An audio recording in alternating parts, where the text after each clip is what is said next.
On va continuer à Rabotai sur le sujet qu'on a parlé hier, donc au sujet du mariage.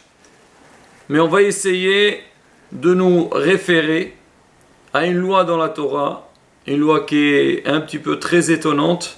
Et à travers ça, on va prendre un message énormément important pour le sens du mariage et aussi dans la vie. On va aller à Parashat Hukat. Alors, en Parashat Hukat, on dit Zot Hukat Torah. La Torah nous parle de la vache rousse. Et quand Hachem il a parlé avec Moshe Rabbeinu Moshe Aaron, au sujet de la vache rousse, alors il a dit Zot Hukat Torah. Voici la loi de la Torah.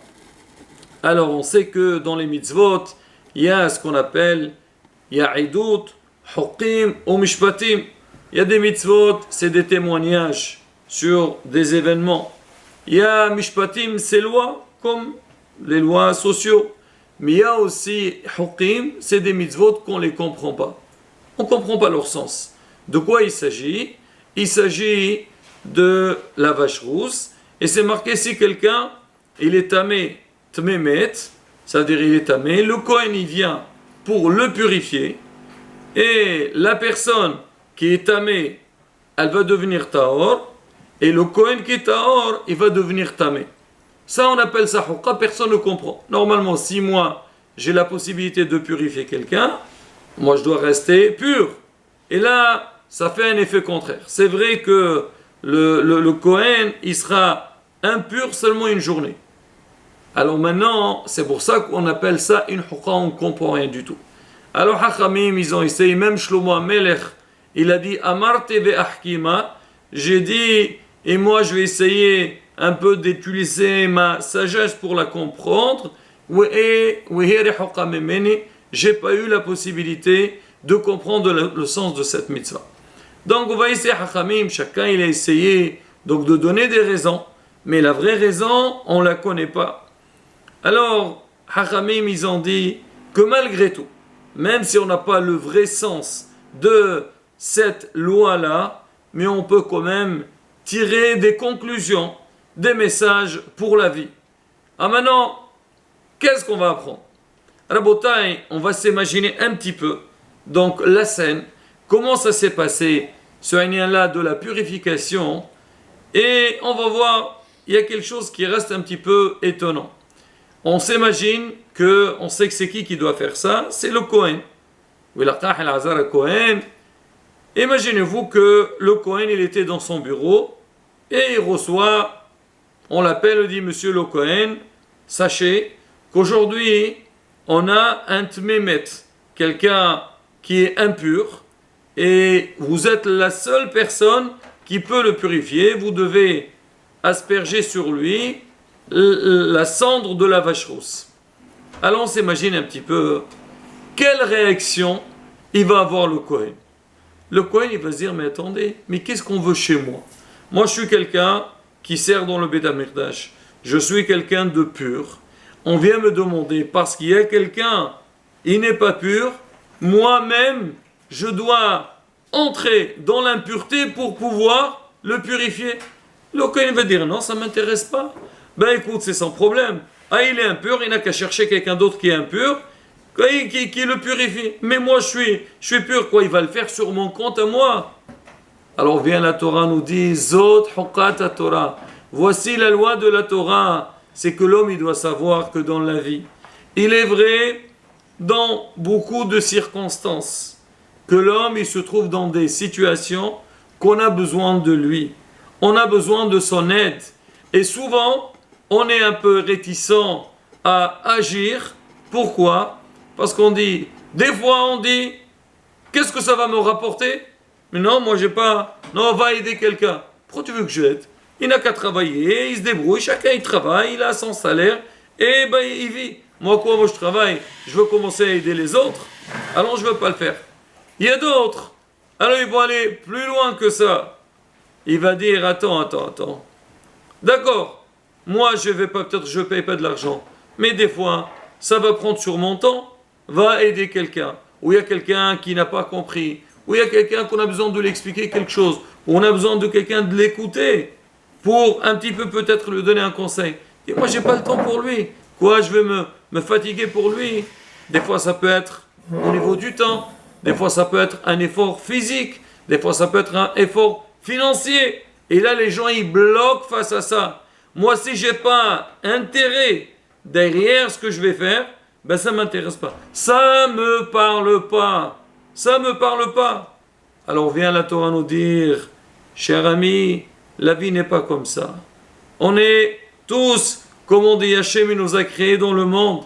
Et la vie ne peut avancer seulement sur le Hesed.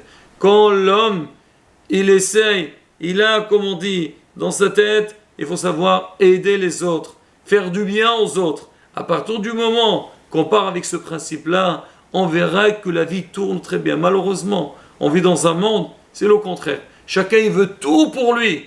Quoi de quel droit? Et même des fois, des choses qui ne nous appartiennent pas. Hein. Des fois, on a des impressions que ça nous appartienne et on a envie de les arracher aux autres.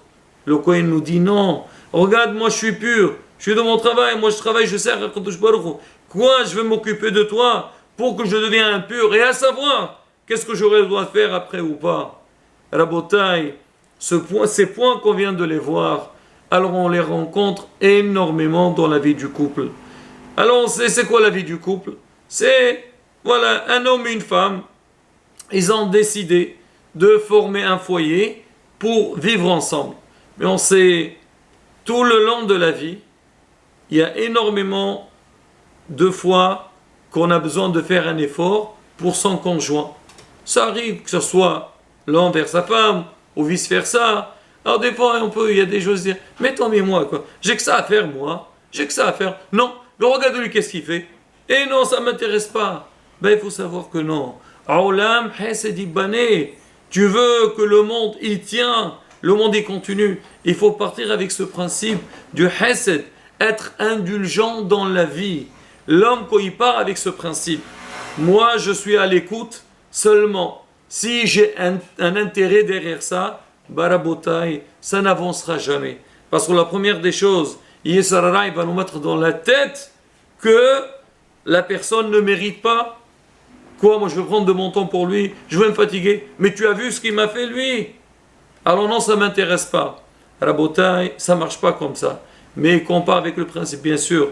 Moi, je suis attentif vis-à-vis de mon conjoint. Et même des fois, on dit, c'est quoi la force? Il ne faut pas attendre de voir la personne qui est dans une situation difficile pour commencer à réfléchir comment je peux venir à son aide. Non, Hacham, il doit anticiper depuis le début. Qu'est-ce que mon prochain il a besoin? Et surtout quand on est dans vie ensemble, on a décidé de vivre ensemble. Alors faut pas, c'est pas comme on dit un règlement de compte. Tu me donnes, je te donne. Tu fais un effort pour moi, je fais un effort pour toi. Si c'est comme ça marche pas. Il faut savoir au contraire, toi et moi c'est la même chose. Et là, Rabotai, quand l'homme, il sent que sa femme, c'est lui-même. La femme sent que son mari, c'est elle-même. Bon, je précise que c'est pas toujours évident, mais Rabotai, on est en train de, comme on dit, on donne des petites solutions, des clés pour que l'homme sur laquelle il travaille. Et à partir du moment que l'homme il part avec ce principe-là, que tout se fait ensemble, moi avant de faire, je ne dois pas réfléchir. Je fais, après on va réfléchir. Bien sûr, il ne faut pas exploiter l'autre, parce que après, ça devient de l'injustice. Mais quand les deux, on part avec ce principe-là, oui, moi je suis présent, je sais que je pourrais rapporter gros, alors je fais le nécessaire. Et pareil de l'autre côté. Et Rabotai, quand l'homme il part avec ce principe, il va voir, en fin de compte, les efforts que tu as faits, tu es le premier gagnant de tout ça. Et on le voit dans tous les domaines dans la vie. L'homme, il cherche beaucoup le kavod. On dit, tu veux que tu sois respecté? Respecte les autres. Tu veux qu'on t'aide? Aide les autres. Mais quoi, toi, tu attends que les autres, ils vont vers toi pour commencer à donner aux autres? Sache-le, tu donnes pas, personne ne vient vers toi. Et quand on sait que tu es quelqu'un qui donne, quelqu'un qui fait des efforts pour les autres, tout de suite, tout le monde sait que oui, et mérite, et pourquoi pas. Et bien, Azrat Hashem, quand on s'entraîne Donc avec ce mode de vie, avec cette manière de réfléchir, comme on dit, du Hesed, on verra Bezrat Hashem, on aura la solution de tous les problèmes et notre vie, elle peut avancer, comme on dit, avec beaucoup plus de facilité et de réussite. Amen. Ki yerason hisqu wa yamsu.